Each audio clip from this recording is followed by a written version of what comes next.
मेरे साथ मौजूद हैं। बहुत शुक्रिया आपका हाजी साहब हमारे साथ जुड़ने के लिए। मैडम ये जानना चाहती हैं और बीजेपी से ताल्लुक़ रखती हैं, सत्तारूढ़ दल की प्रवक्ता हैं रूलिंग पार्टी की। आप एक आक्रमणकारी लुटेरे जो सेनापति था, जिसने भयानक जुल्म वहाँ की जनता पर किया और आक्रमणकारी था, इस देश के खिलाफ था, आप उसकी याद में मेला क्यों आयोजित करना चाहते हैं?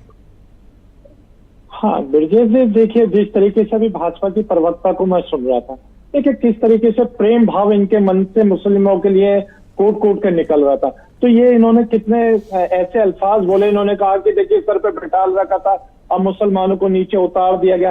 ये इस तरीके की भाषा का प्रयोग ये कर रहे। अभी आपने कहा कि ब्रिटिश हुकूमत के बारे में, आपने कहा कि ब्रिटिश हुकूमत ने भारत पे हर नागरिक पर जितना अत्याचार करा, शायद मुझे लगता है कि उतना अत्याचार तो किसी भी राजा महाराजा ने नहीं किया भारतीय लोगों पे जितना ब्रिटिश हुकूमत ने करा। लेकिन ब्रिटिश हुकूमत की तो ये बड़ी तारीफें करती है, लेकिन जो मुगल काल के अंदर, जो मुगल के काल के अंदर ही भारत को सोने की चिड़िया कहा जाता था। हाजी साहब, मैं आपको टोकना नहीं चाहता, लेकिन मैं कह रहा हूं आपको, इस देश में मेजॉरिटी है, चाहे पॉलिटिशियन हो, इंटेलेक्चुअल्स हो, वो अंग्रेजों के जुल्म के बारे में बात नहीं करना चाहते। आप भी नहीं करना चाहते, जबकि उन्होंने इतने दुर्दांत हमारे देश के नागरिकों के साथ 200 साल तक व्यवहार किया कि हम आप कल्पना नहीं कर सकते हैं। हाँ नहीं ब्रजेश जी, देखिए मैं हाजी नाजिम खान देखिए बड़ी जिम्मेदारी के साथ ब्रिटिश हुकूमत के खिलाफ खड़ा हुआ है। देखिए हम लोगों तो आप सैयद मसूद सालार गाजी के खिलाफ क्यों नहीं खड़े? हाँ देखिए ब्रजेश जी, आपने अभी सैयद साहब का नाम लिया, तो मैं उससे पहले कहना चाहता हूँ कि भारत को असल में, मैं उसे साहब नहीं मानता, आप भले मानते हो। हाँ देखिए ब्रजेश जी, देखिए वो अपना, देखिए भारत है, भारत संविधान से चलता है, सबको अपनी अभिव्यक्ति की आजादी है, अपनी अपनी बातें रखने की। तो मैं ये कहना चाहता हूँ कि देखिए जिस तरीके से ब्रिटिश हुकूमत ने भारत का एक जुल्म और बेइंतहा वाला जो माहौल भारत के अंदर बनाया गया, यह हम लोगों को बताने की जरूरत नहीं है। तो ब्रिटिश हुकूमत ने हमारे अपने बुजुर्गों को फांसी के फंदे पर लटका दिए थे, ये बताने की मुझे जरूरत नहीं। लेकिन भाजपा की प्रवक्ता जिस तरह की बातें कर रही है और कह रही है कि मुसलमानों को, आपने अब तक मुझे नहीं बताया कि आप क्यों ऐसा चाहते हैं कि सैयद सालार मसूद गाजी की याद में नेजा मेले का आयोजन किया जाए। आप मुझे कारण बताइए। हाँ ब्रिजेश भाई, देखिए जिस तरीके से ये उर्स वगैरह लगते हैं, तो देखिए यहाँ उर्स से बहुत फायदे होते हैं। लोग बाग दुकानें लगाते हैं और उन्हें रोजगार मिलता है। ऐसा नहीं है कि कुंभ के मेले की तरह है कि यहाँ मुसलमानों की एंट्री बिल्कुल है, मुसलमान नहीं आ सकते। यहाँ तो उर्स के मेले में देखिए हिंदू भाई भी आएंगे दुकान लगाने के लिए, मुस्लिम भाई भी दुकान लगाने के लिए आएंगे। संतों के लिए लगाया जाता है। वो तो सेनापति था गजनवी का, और महमूद गजनवी का, और उसका सगा भांजा भी था। आप इतिहास से वाकिफ हैं। उसने आक्रमण भी किया था संभल पे, संभल को लूटा था, कत्लेआम किया था। उसकी याद में उर्स मनाना क्या ये ठीक बात है? आप इसे ठीक मानते हैं?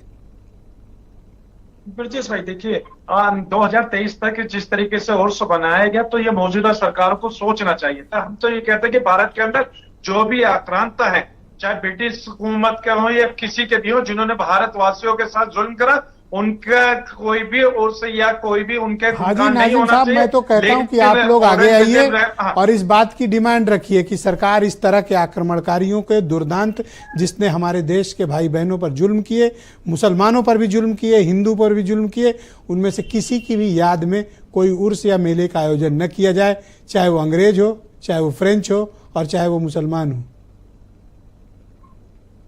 हाँ ब्रजेश जी, देखिए बिल्कुल आपकी बात सही है। देखिए एक चीज और मैं कहना चाहता हूँ, अभी औरंगजेब रहमतुल्लाह अलैह के बारे में है ना, भाजपा की प्रवक्ता बहुत बोल रहे थे और इन्होंने बहुत उनकी क्रूरता के बारे में बताया। तो मैं कह रहा हूँ कि हर इंसान के अंदर अच्छाई के साथ बुराई भी होती है, बुराई के साथ अच्छाई भी होती है। देखिए औरंगजेब अच्छाई के लिए 300 साल के बाद औरंगाबाद से अपनी कब्र से निकलकर नागपुर पहुंच गया।